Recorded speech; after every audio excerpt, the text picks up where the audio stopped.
Nowadays, many elderly live very far away from their children, so they usually choose telephone to talk to their children. We find out that the elderly usually hesitate to calling to their children.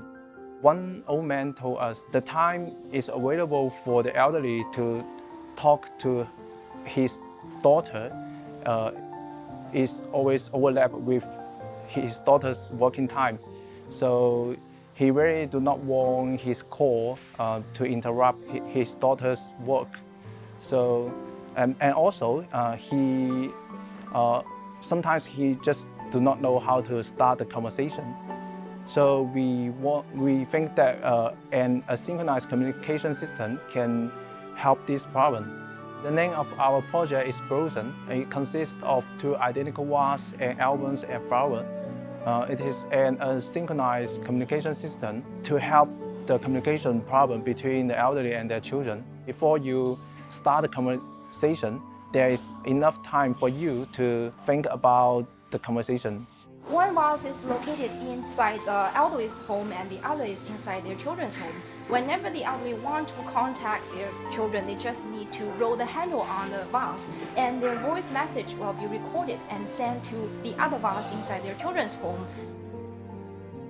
We use micro-unit control system, the Raspberry Pi, and the two vases are linked to the same server. When one vase is sending some message, the message is actually go over the server and immediately stored in the cache in the other vase.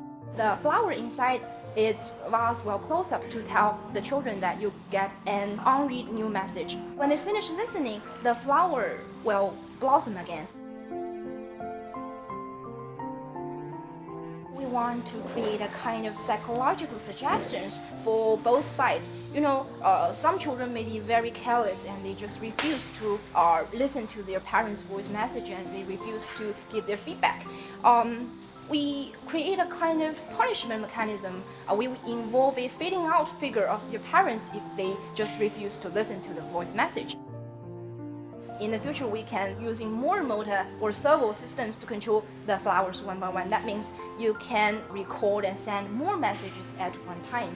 And the second improvement, I think, is based on the data. We can do some data visualization on this communication data to tell both sides how is the frequency of your communication. We can use very beautiful images or figures to show them, to tell both sides how is your life.